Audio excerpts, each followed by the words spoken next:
नमस्कार दोस्तों, बात करते हैं रिलायंस कम्युनिकेशन की। ₹3 का स्टॉक है और स्टॉक लगातार एक रेंज में ट्रेड करता हुआ दिखाई देता है। वीकली चार्ट अगर आप देखोगे यहाँ पर, तो ये एक रेंज बना चुका है। यहाँ से लेकर के यहाँ तक अगर आप देखो तो एक रेंज में ही ट्रेड करता हुआ दिखाई दे रहा है। रेंज ब्रेकआउट आने की जो संभावना है वो बहुत कम हो चुकी है। बात करें कुछ खबरों की, तो पेंडोरा पेपर्स लीक के बाद जहां पर अनिल अंबानी साहब का नाम भी शामिल था, उसके बाद स्टॉक में या रिलायंस ग्रुप के ही स्टॉक में अगर अनिल अंबानी साहब के ग्रुप्स की बात करें, तो वहां पर एक प्रेशर बना हुआ है लगातार। इस वीडियो में बताएंगे कि क्या रिलायंस कम्युनिकेशन में आपको इस वजह से खरीदारी नहीं करनी चाहिए क्योंकि पेंडोरा पेपर्स में नाम है, या फिर यहाँ पर खरीदारी करके कोई पैसा बनाने का उपाय है। अगर रिलायंस कम्युनिकेशन में किसी ने खरीदारी कर रखी है तो टारगेट्स क्या हो सकते हैं नवंबर के, और नवंबर तक कितना पैसा यहाँ पर बनाया जा सकता है, या फिर स्टॉक आपका न्यूट्रलिटी में ही बना रहेगा नवंबर में भी। सब कुछ बताएंगे इस वीडियो में। चलिए शुरू करते हैं, बट उससे पहले अगर आप चैनल पे नए हो तो प्लीज चैनल को सब्सक्राइब कर दो and hit that bell icon ताकि आपको नोटिफिकेशन मिल सके। चलिए शुरू करते हैं। बात करें आरकॉम की, रिलायंस कम्युनिकेशन एक ठीक ठाक कंपनी है, छोटी है इस समय पे, पहले बहुत अच्छी हुआ करती थी बट इस समय मोमेंटम ट्रैप में फंसी हुई दिखाई देती है। टेलीकॉम सर्विसेज प्रोवाइड करते हैं, ₹3 का स्टॉक है, और अगर कंपनी का एक मेजर पोर्टफोलियो देखो, फाइनेंशियल सिचुएशन देखो, तो वो बहुत ही नेगेटिव दिखाई देती है। जून क्वार्टर का रिजल्ट एनालाइज करते हैं, क्वार्टर ऑन क्वार्टर अगर आप देखते हो तो कंपनी लगातार एक गिरावट में दिखाई देती है। यहाँ से 1000 करोड़ का रेवेन्यू जनरेट कर रही थी company, and now it's generating only 154 crore of revenue पर क्वार्टर। और वहीं पर अगर आप देखो तो 146 करोड़ का ऑपरेटिंग प्रॉफिट जनरेट करने वाली कंपनी इस समय 31 करोड़ का लॉस घोषित कर रही है। हालांकि जून क्वार्टर छोड़ देते हैं हम, क्योंकि यहाँ पर लॉकडाउन वगैरह है तो प्रॉब्लम्स आ सकती हैं। उससे पहले भी अगर आप देखोगे तो कोई बहुत अच्छी ग्रोथ कंपनी में देखने को नहीं मिल रही थी। 1500 करोड़ का नेट लॉस घोषित किया था कंपनी ने। तो फाइनेंशियली कंपनी काफी वीक दिखाई देती है, और साफ तौर पर वीकर कंपनीज में अगर आप पैसा लगाते हो तो वो स्टॉक आपका रिस्की तो रहता है। रिलायंस कम्युनिकेशन पर जब भी मैं वीडियो करता हूँ या रिलायंस ग्रुप में अगर आप देखोगे अनिल अंबानी के साहब की तरफ से, तो यहाँ पर रिस्क तो बहुत ज्यादा है, बट पैसा भी रिस्क में ही बनता है। बहुत कम हिस्सा आपके पोर्टफोलियो का रिस्की इन्वेस्टमेंट्स में जाना चाहिए। क्या वो एक कंपनी ऐसी है रिलायंस कम्युनिकेशन है जहां पर पैसा लगाना चाहिए, उसको हम बाद में बताएंगे, बट अभी आप देखिए कि फाइनेंशियली तो कंपनी स्ट्रांग नहीं है। वहीं पर खबरों की बात करें तो जो लेटेस्ट खबर है इस समय पे वो यही है कि the Pandora Papers investigation published by the International Consortium of Investigative Journalist this week has revealed the name of 300 Indians का नाम आया है। आप जानते हैं पनामा पेपर्स के बाद पेंडोरा पेपर्स एक नया बवाल है यहाँ पे। One of the names on the list is farmer billionaire Anil Ambani. Anil Ambani का नाम भी है, जो एक बार में मतलब एक बार हुआ करता था इनका 2004 या 5 के आसपास। ये दुनिया के छठे सबसे अमीर आदमी हुआ करते थे। मुकेश अंबानी साहब पांचवें सबसे अमीर आदमी हुआ करते थे, और इस समय पे आप देखिए मुकेश अंबानी साहब तो काफी अच्छे अमीर इंसान हैं, बट वहीं पर अनिल अंबानी साहब की जो एक उनका नेटवर्थ है वो लगातार गिरावट में देखने को मिला है।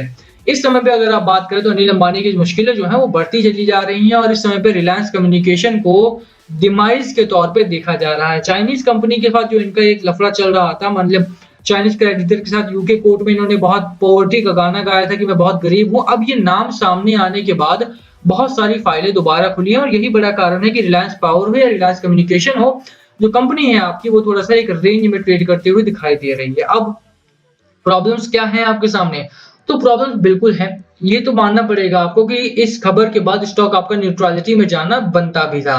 बट सिर्फ यही प्रॉब्लम नहीं है। अनिल अंबानी साहब का नाम पंडोरा पेपर्स में आया, वो एक छोटी समस्या है, वो बहुत आई गई हो जाएगी। बट यहाँ पर जो मेन प्रॉब्लम है वो है बाजार। बाजार को अगर आप देखते हैं तो बाजार इस समय गिरावट में है, और पावर सेक्टर की अगर आप बात करें, टेलीकॉम सेक्टर की अगर आप बात करें, तो टेलीकॉम सेक्टर पर खासा दबाव बना हुआ है। भारतीय एयरटेल से लेकर के टाटा टेली सर्विसेज तक, बड़ी कंपनी हो या सबसे छोटी कंपनी हो, स्टॉक्स में गिरावट है या फिर एक न्यूट्रल पैटर्न में है। भारतीय एयरटेल का अगर आप चार्ट देखें पिछले 3 से 4 हफ्तों का, तो वहां पर भी यही एक सिनेरियो देखने को मिलता है कि जो स्टॉक है आपका वो लगातार एक रेंज में ट्रेड कर रहा है। जो लोग हायर प्राइस पे बाय कर चुके हैं उनको निकलने का मौका नहीं है, और जो लोअर प्राइस पे बाय कर रहे हैं उनको कोई प्रॉफिट इस समय पर नहीं दिखाई दे रहा है। वही टाटा टेली सर्विसेज में है, वही रिलायंस कम्युनिकेशन में है। तो क्या यहाँ पर आपको वेट करना चाहिए या नहीं, उसकी बात करते हैं।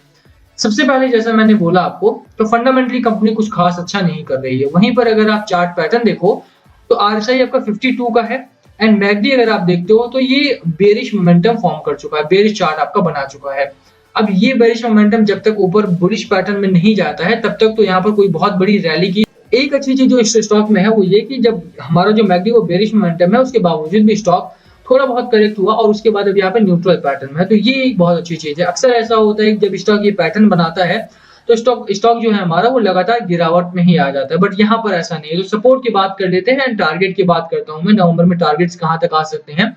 इस समय पर स्टॉक जो है आपका वो सपोर्ट ले रहा है इस पॉइंट का, यानी 3 रुपए का आपका सपोर्ट है यहाँ पे, ठीक-ठाक सपोर्ट है। अगर आप बात करें पहले रेजिस्टेंस की, तो पहला रेजिस्टेंस ये फेस कर रहा है इस पॉइंट पर 3 रुपए 50 पैसे के आसपास का। पहले टारगेट की बात करें, नवंबर एंड तक जो टारगेट आपको मिल सकता है वो यहाँ पर है 4 रुपए 30 पैसे के आसपास का नवंबर तक टारगेट आपका आ सकता है। आई एम श्योर कि अगर बाजार आपका रुकता है तो आप समझ सकते हैं कि बाजार के हालात क्या हैं इस समय पे। तो अगर आप देखेंगे तो सपोर्ट आपका 3 रुपए के आसपास का है। मेजर सपोर्ट जो है आपका वो 2 रुपए 50 पैसे का है, तो वो आपको संभाल के चलना है। खरीदारी अगर आपको करनी है, इस स्टॉक में रिस्क लेना ही है, तो यहाँ तक लेना पड़ेगा। 2 रुपए 50 पैसे का रिस्क है आपका और 4 रुपए 30 पैसे का आपका यहाँ से प्रॉफिट बन सकता है नवंबर के एंड तक। नवंबर का मैं टारगेट आपको यहाँ पर बता रहा हूँ। ये है वीकली चार्ट पैटर्न अपना, यानी कि वीक के तौर पे कहाँ पर जा सकता है। नवंबर तक या मिड दिसंबर तक आपका ये प्राइस आता हुआ इस स्टॉक में दिखाई देगा। करेक्शन है बट टाइम करेक्शन है, यहाँ पे प्राइस करेक्शन यहाँ पर नहीं है और ये एक बेनिफिशियल चीज हो सकती है आपके लिए। तो खरीदारी करने की मेरी सलाह यहाँ पर नहीं रहेगी, but yes if you have the stock, आप होल्ड करें स्टॉक को, आपको यहाँ पर ठीक ठाक प्रॉफिट आता हुआ एक आध महीने में दिखाई दे सकता है।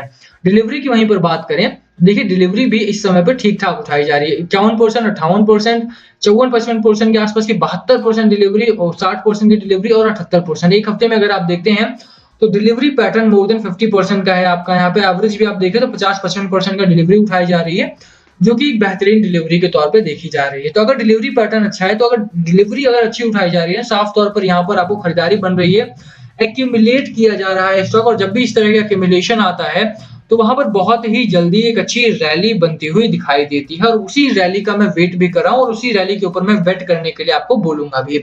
नवंबर के एंड तक ये रैली आती हुई आपको दिखाई देगी। बात रही पेंडोरा पेपर्स की, तो देखो यार ये सब ना जितना नाम खराब करते हैं उतना नाम बढ़ाते भी हैं। अगर किसी अमीर आदमी का नाम इन पेपर्स में नहीं आता है तो इसका मतलब है कि वो अमीर नहीं है साफ तौर पर।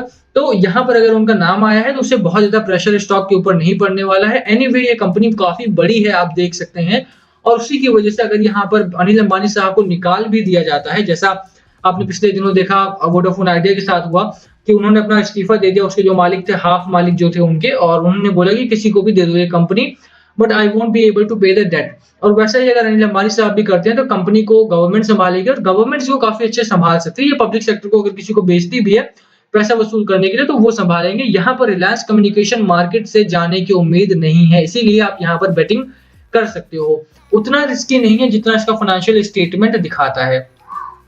फाइनेंशियली कंपनी वीक जरूर है, बट यहाँ पर अगर आप खरीदारी करते हो तो ठीक ठाक प्रॉफिट आपके खाते में आ सकता है। बात बाजार की करें तो बाजार इस समय पे एक रेंज में जरूर बन चुका है, और निफ्टी 50 हालांकि सपोर्ट नहीं ले रहा है इस समय पे। 18,000 एक मेजर सपोर्ट है एंड देन उसके नीचे अगर जाता है 17,800 के पास स्टे करता हुआ दिखाई दे सकता है बाजार। तो होप कीजिए कि बाजार में सपोर्ट जल्दी आए। एफआईआई की बात करें तो एफआईआई लगातार बिकवाली में दिखाई देते हैं, पिछला हफ्ता भी और उससे पिछले हफ्ते भी अगर आप देखोगे तो एफआईआई और डीआईआई दोनों ने मिलकर यहाँ पे बिकवाली की, और यही कारण है कि बाजार आपका लगातार लुढ़कता हुआ दिखाई दिया। तो ओवरऑल मार्केट की सेंटीमेंट नेगेटिव है, रारकॉम की सेंटीमेंट न्यूट्रल है, और अगर आप यहाँ पे बाइंग करना चाहते हैं तो I won't recommend you to buy the stock, but yes आप होल्ड कर सकते हो अगर आपके पोर्टफोलियो में स्टॉक है। तो बाइंग करने के लिए मैं 3 रुपए के ऊपर ही बोलूंगा। जब स्टॉक 3 रुपए के ऊपर की क्लोजिंग देता है उसके बाद ही आप यहाँ पर खरीदारी करो, तभी आपको एक अच्छा मोमेंटम और जल्दी प्रॉफिट बनता हुआ दिखाई देगा। ठीक है, तो होल्ड करने की मेरी सलाह रहेगी। 4 रुपए 30 पैसे का नवंबर का टारगेट है। वीडियो यहीं खत्म करेंगे। पसंद आए तो लाइक करना, चैनल पे नए हो तो सब्सक्राइब किए बिना मत जाना। Thank you for watching